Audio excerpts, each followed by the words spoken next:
Muy buenos días.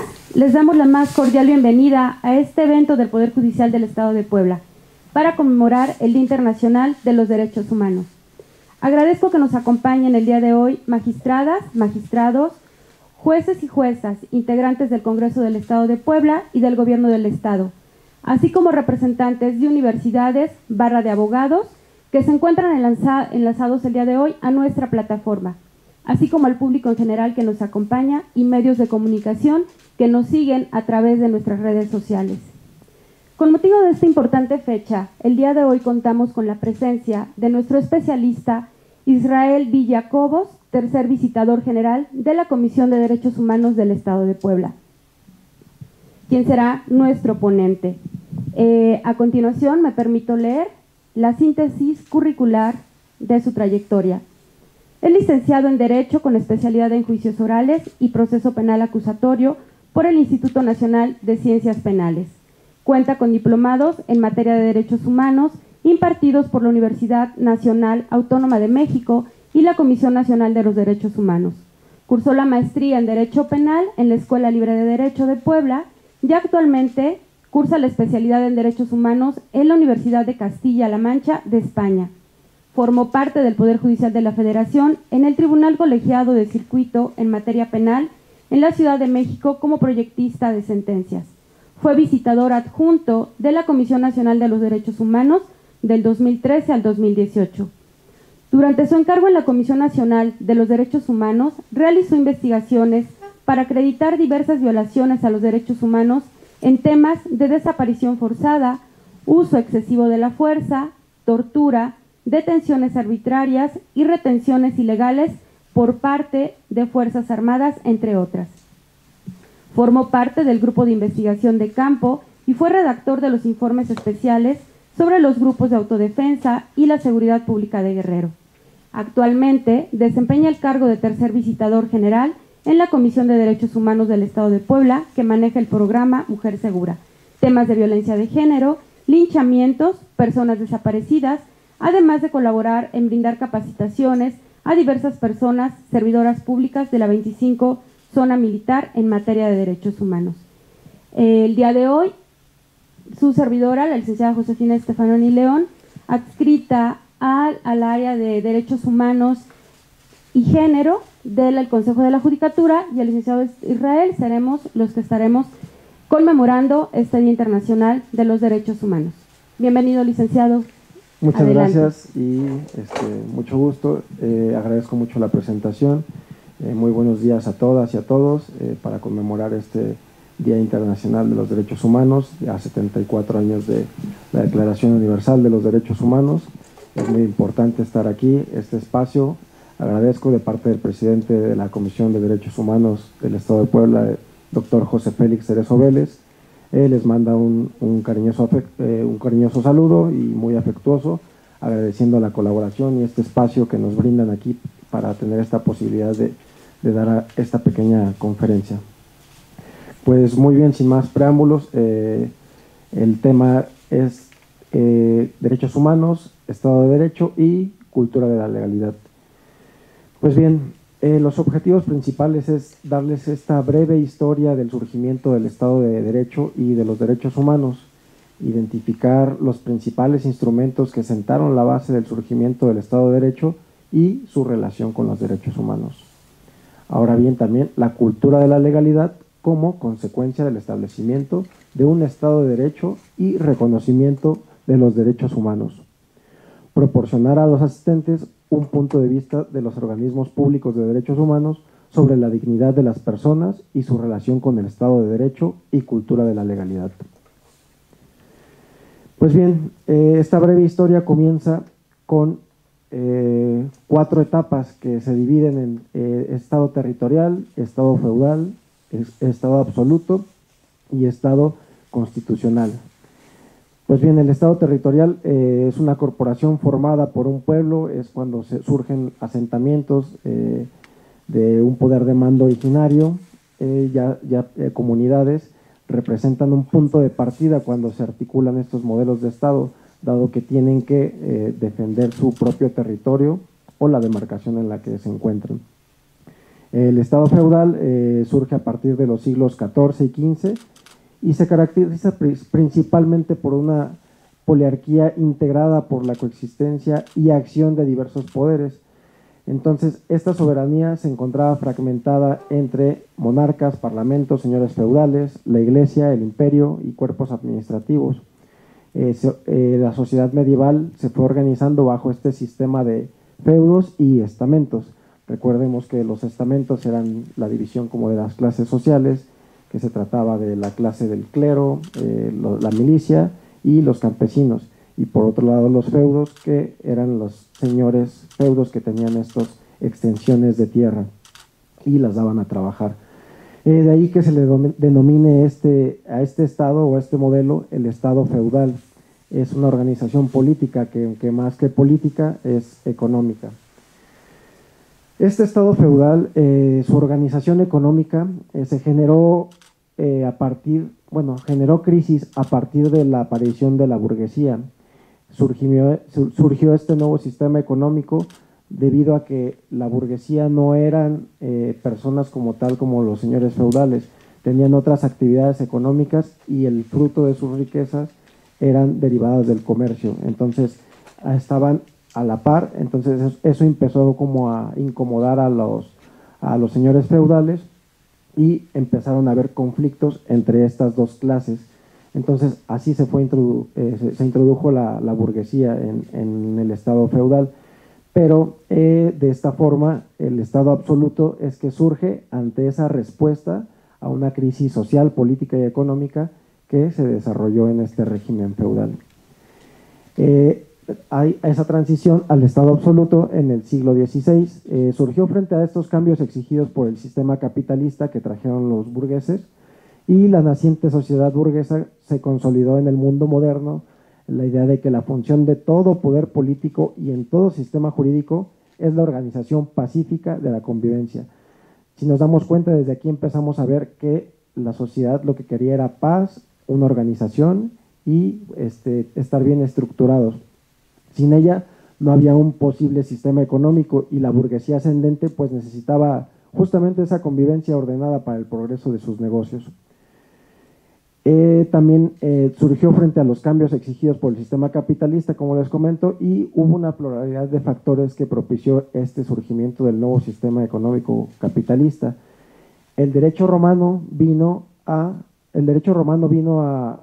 implementar o a poner ese orden. Recordemos que el derecho romano viene del siglo XII, entonces vino a poner orden entre estos sistemas del feudalismo, y obviamente se consolidó en un mundo moderno la idea de la función de que todo poder político y en todo sistema jurídico, la organización pacífica de la convivencia, y que sin ella pues obviamente no había un sistema económico posible. Y entonces por eso las dos clases sociales, burgueses y aristócratas feudales, dieron forma a esta estructura absolutista mediante acuerdos, convenios, pero evidentemente eso dio pase al estado absoluto.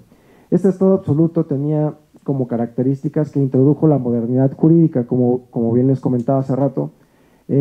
Al momento de traer el derecho romano, que era del siglo XII, a aplicarlo a su realidad, se dieron esa creación de instituciones también.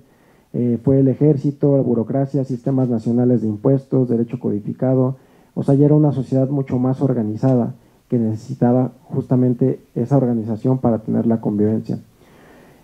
Hubo la sustitución de la economía feudal por la del mercado capitalista. Hubo orden y progreso, evidentemente, que permitió transitar a esta edad moderna, de la Edad Media a la Edad Moderna. Entonces, el derecho como un mecanismo fue el factor clave posterior para la construcción de un Estado de Derecho. Ahora bien, en el Estado de Derecho, a finales del siglo XVIII, surgió este modelo de Estado como reacción a los abusos de poder cometidos por las monarquías en el Estado absoluto. Obviamente ya había pactos, había corrupción, quitaban a los señores feudos algunos terrenos, y eso dio lugar a que estuvieran pues inconformes, ¿no? Y que quisieran ese Estado de Derecho. respondió principalmente al movimiento filosófico de la Ilustración y representa un triunfo del liberalismo frente al absolutismo. Esto quiere decir que ya este movimiento que viene del siglo XVIII de la Ilustración, principalmente de Rousseau, Montesquieu, John Locke, tuvo lugar a que sus pensamientos trascendieran incluso a la Declaración de los Derechos del Hombre y del Ciudadano, que más adelante vamos a ver. Como concepto del Estado de Derecho, el profesor español Elías Díaz lo define como la sujeción del Estado al derecho, es decir, el Estado cuyo poder y actividad vienen regulados y controlados por la ley.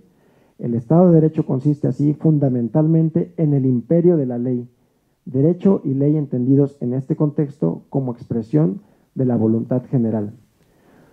Surgió porque frente a la arbitrariedad del absolutismo, tanto individuos como sectores sociales no solo buscaron seguridad para sus personas, bienes y propiedades, sino además exigieron garantías y protección efectiva para su libertad.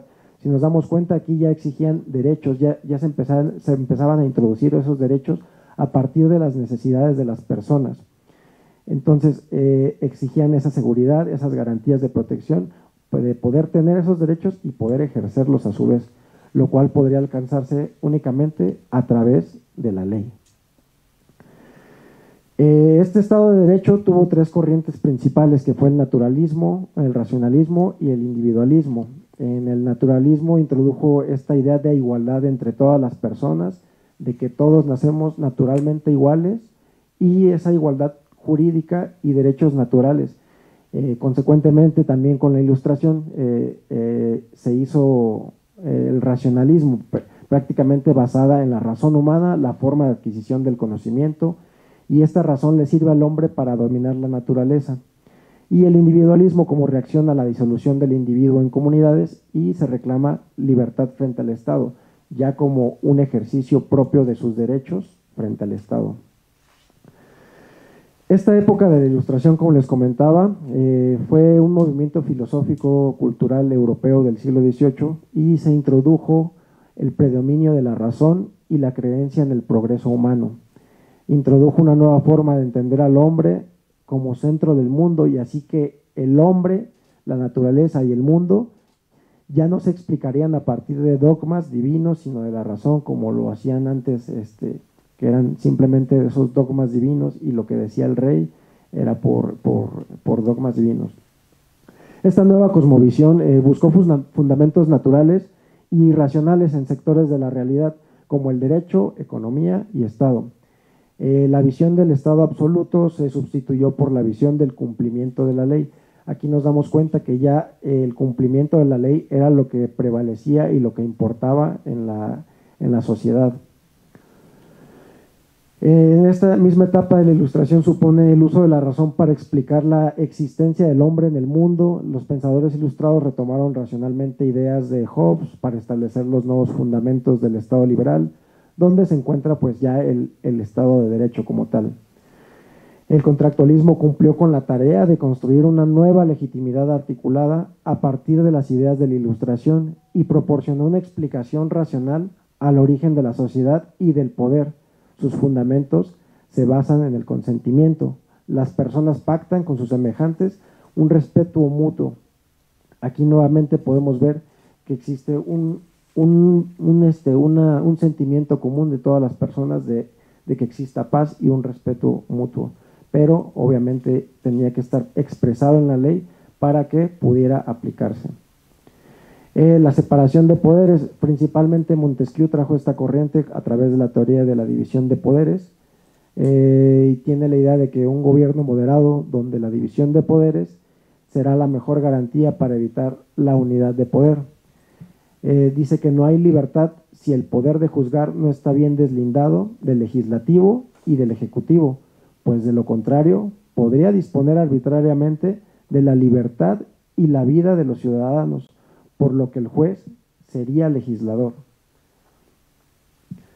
Ahora bien, articuló el principio de frenos y contrapesos que contribuiría a impulsar la libertad y los derechos. Más tarde, dicho principio aparecería reflejado por completo en la Constitución norteamericana de 1787.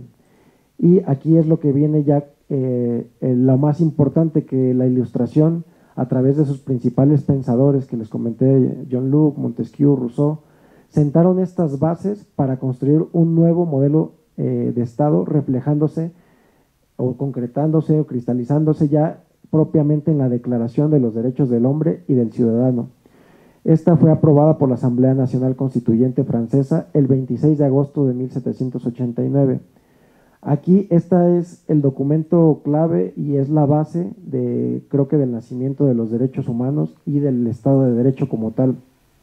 El Estado de Derecho, en este documento, en esta Declaración de los Derechos del Hombre y del Ciudadano, se plasman ya 17 artículos, de los cuales se viene lo que es la división de poderes, garantías, se vienen algunos derechos y garantías en materia penal, en materia tributaria. Realmente es un documento que, si nos damos cuenta, a 233 años más o menos de este documento, siguen vigentes. Realmente fue la base. Entonces, en esta Declaración de los Derechos del Hombre y del Ciudadano, ya vienen los artículos de la libertad e igualdad de todos los hombres, derechos naturales como la libertad, propiedad, seguridad y resistencia a la opresión, soberanía nacional, supremacía de la ley por ser la expresión de la voluntad general, límites a los derechos solo por ley, principio de legalidad, que es muy importante, prohibición de detenciones arbitrarias, principio de no hay delito si no hay ley, principio de presunción de inocencia en materia penal, libertad de opinión y de religión, libertad de expresión y de imprenta, y en sí garantía de derechos y división de poderes, que es la que les comentaba, que hasta la fecha pues sigue rigiendo hasta nuestros días. El Estado de Derecho y la Constitución. A partir de esta declaración surgió un nuevo concepto de Constitución, el cual reflejó el carácter racional del pensamiento ilustrado. Como les comentaba, es ya prácticamente se concretizó esa idea de los pensadores de la Ilustración para tener como ese raciocinio, ese orden y plasmarlo en un documento. El profesor español Manuel García Pelayo lo llamó concepto racional normativo. Concibe la Constitución como un complejo normativo establecido de una sola vez y en el que de una manera total, exhaustiva y sistemática se establecen los órganos, el ámbito de sus competencias y las relaciones entre ellos. La Constitución es, pues, el instrumento a partir del cual el Estado se sujetará al derecho, con lo que se crea entonces el Estado de Derecho. Por lo tanto, el derecho escrito ofrece garantías de racionalidad. La precisión jurídica escrita ofrece seguridad frente a la arbitrariedad de la administración. Los rasgos fundamentales de este Estado de Derecho, este surgimiento del Estado de Derecho, es la división de poderes, las garantías de los derechos fundamentales, la primacía de la ley por ser expresión de la voluntad general frente a las demás normas jurídicas y la soberanía nacional. El verdadero Estado de Derecho, como opinión, debe ser un control de derecho sobre el derecho, como lo decía Luigi Ferrajoli. Decía, derecho sobre el derecho en forma de vínculos y límites jurídicos a la producción jurídica. Es decir, el modelo de Estado constitucional de derecho debe pasar por el tamiz de la supremacía de los derechos fundamentales, surgiendo de los derechos humanos, evidentemente, sobre las leyes y actos de las autoridades estatales y un sistema de justicia constitucional que otorgue plena garantía de esos derechos. Esto quiere decir que los artículos que se plasman en la Constitución deben de pasar por ese tamiz de la supremacía de los derechos fundamentales y ver un enfoque 100% de los derechos humanos y protección.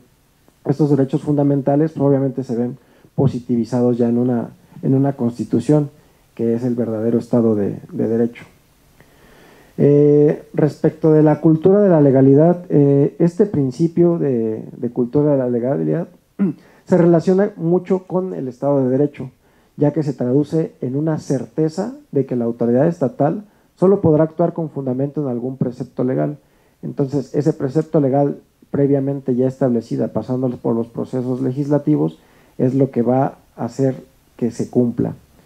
Por el contrario, o sea, esta es una restricción para el Estado e incluso para el individuo también hay restricciones, pero el individuo puede hacer todo aquello que el derecho no le prohíba. Entonces, esa es una de las garantías también que tiene este principio.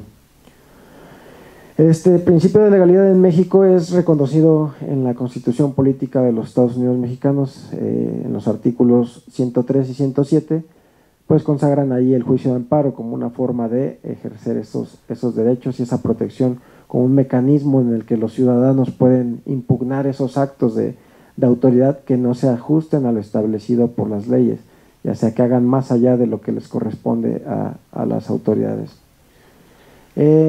Los artículos 14 y 16 que también pues contemplan estas cuestiones fundamentales relacionadas con el principio de legalidad, como irretroactividad de la ley, el debido proceso, principio de exacta aplicación de la ley, fundamentación, motivación.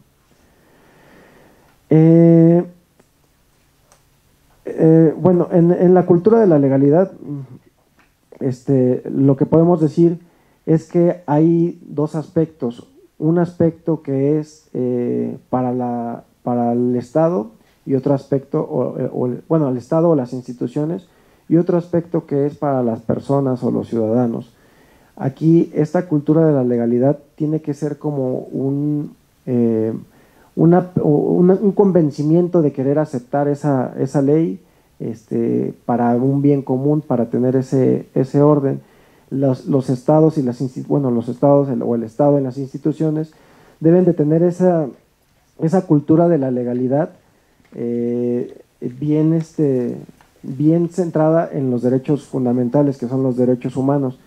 Aceptar e ir moldeando de acuerdo a estas necesidades, de acuerdo a lo que se ajuste y lo que la sociedad pida. Y la sociedad obviamente ajustarse a la Constitución, a la legalidad y a lo que las leyes mandan, pues es un bien común para todos. Entonces podemos decir que el derecho, el Estado de Derecho surge a partir de esta declaración de los derechos del hombre y del ciudadano en 1789. Entonces, este es un fundamento muy sólido, es la base para incluso posteriormente la Declaración Universal de los Derechos Humanos. Aquí en México nos preguntamos, el derecho a la legalidad, el derecho, el Estado de Derecho y los derechos humanos se relacionan mucho entre sí, porque el Estado de Derecho, como vimos anteriormente, surge pues de este pensamiento de los ilustradores. Entonces, ahí se sientan las bases, empiezan a surgir ciertos derechos que dan luz a otros derechos que se van dando posteriormente. La legalidad es como el asumir, como cultura de la legalidad, asumir como instituciones, como servidores públicos, como personas, la parte que nos corresponde, es decir, la parte de aceptar que sea una ley la que nos rija, que sea el Estado de Derecho. Y también el tema es que el Estado de Derecho debe de prevalecer siempre. Entonces, pero simplemente con visión a los derechos humanos. Por otra parte, cabe mencionar que el sistema no jurisdiccional de respeto a los derechos humanos, en los principios de París también tiene mucho que ver que se hayan instituido esos institutos, los institutos nacionales de derechos humanos como observadores, porque pueden preguntar qué tiene que ver los derechos humanos con la legalidad o con el Estado de Derecho. Entonces realmente todo se conjuga haciendo pues un mismo núcleo, o sea, se tiene que tener esos órganos no jurisdiccionales en materia de derechos humanos, que son los que van a fungir como observadores de las funciones de las autoridades. Entonces, se piensa que se tienen que hacer valer los derechos de las personas que están obviamente en la Constitución. Pues bueno, creo que no sé si haya quedado un poco claro esta parte de los derechos humanos, de la cultura de la legalidad y del Estado de Derecho. y cómo es que se van relacionando.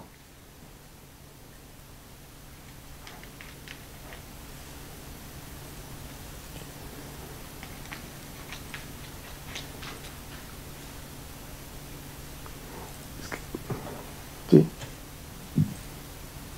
Muy bien.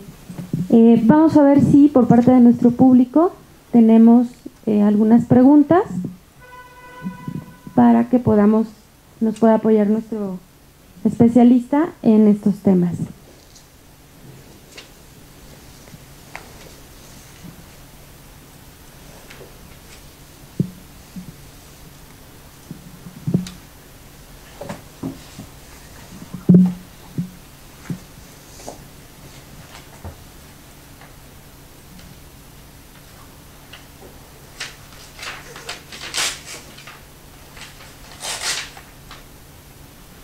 Tenemos aquí una pregunta, licenciado. Sí. Desde su punto de vista, nos preguntan ¿qué medios tienen precisamente la ciudadanía para poder hacer valer estas garantías que se encuentran en la Constitución cuando no son respetadas? Bueno, sí, pues en principio el mecanismo jurisdiccional sería el juicio de amparo, y el no jurisdiccional, pues las comisiones, ya sea las estatales o la Comisión Nacional, dependiendo de la competencia o la autoridad que haya vulnerado aquellos derechos humanos. Entonces, pues tienen esas dos vías. Muy bien. Nos comentan también nuestros participantes que si podría abundar un poco más acerca de lo que está permitido a los servidores públicos realizar dentro de sus ámbitos de competencia. Pues como lo había comentado anteriormente, el Estado de Derecho y el principio de legalidad hacen mención de que las autoridades solo pueden hacer lo que la ley les manda. O sea, realmente no pueden hacer más funciones de las que les estén encomendadas, ya sea por algún reglamento o una ley, y pues simplemente es eso, es apegarse a ese principio de legalidad. No pueden hacer más allá de lo que no esté establecido para su función. Muy bien, muchas gracias. Otro participante nos dice, ¿cómo puedo recurrir a la Comisión de Derechos Humanos para solicitar su protección? Pues en principio, hay obviamente organismos de derechos humanos, ya sea en materia estatal, bueno, en los estados, o a nivel nacional con la Comisión Nacional de los Derechos Humanos. En este sentido, primero identificar pues el tipo de violación, de saber cuál fue la autoridad que lo cometió, y si aún así no sabe qué autoridad, pues puede acudir a cualquier oficina de las comisiones de los derechos humanos, ya sea del Estado o de la Nacional, y pues presentar pues obviamente su queja, ya sea de manera escrita o verbalmente. Muy bien. Una pregunta más. Nos dicen, ¿cómo podemos contribuir como sociedad para difundir los derechos de una persona, de un ciudadano? ¿Cómo podemos contribuir como sociedad para defender? Para difundir. Para difundir. Pues justamente informándose y capacitándose, tratando de entrar a temas de interés que sean en materia de derechos humanos, incluso pues ir compartiendo pues todas las conferencias y cuestiones que sean de materia de derechos humanos, pues para poder alcanzar como en cada rincón de la sociedad el hecho de que puedan tener este acceso al conocimiento de qué son los derechos humanos. Muy bien, y una última pregunta. Nos dicen, ¿en qué casos la Comisión de Derechos Humanos interviene de oficio? Pues la Comisión de Derechos Humanos interviene en oficio. Por ejemplo, en la Comisión de Derechos Humanos del Estado de Puebla se hace un monitoreo diario en los medios de comunicación, y si se advierte algún tipo de violación de derechos humanos por parte de las personas servidoras públicas, se inicia de oficio, ya sea a través incluso de la misma nota periodística, se inicia la queja, se pasa a una de las visitadurías y se le da el trámite para su investigación y pues respectivo pronunciamiento. Muy bien, licenciado. ¿Alguna conclusión final que quisiera agregar? Pues realmente que el Estado de Derecho, el principio de la legalidad y los derechos humanos tienen esa relación de de estar siempre en pro de los derechos humanos de las personas. Tenemos que ser como más empáticos en todos los sentidos, desde cada quien, como se dice, desde las trincheras, tanto los ciudadanos como el hecho de aceptar que la normatividad y las autoridades ir moldeando pues sus conductas para un beneficio de la sociedad y en pro pues de los derechos humanos de las personas.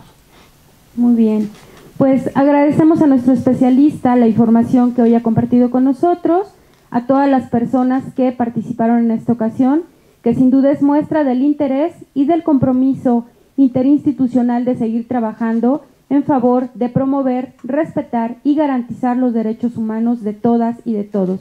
A quienes nos siguieron en redes sociales, gracias por acompañarnos y excelente día para todos y todas. Muchas gracias a todos y todos.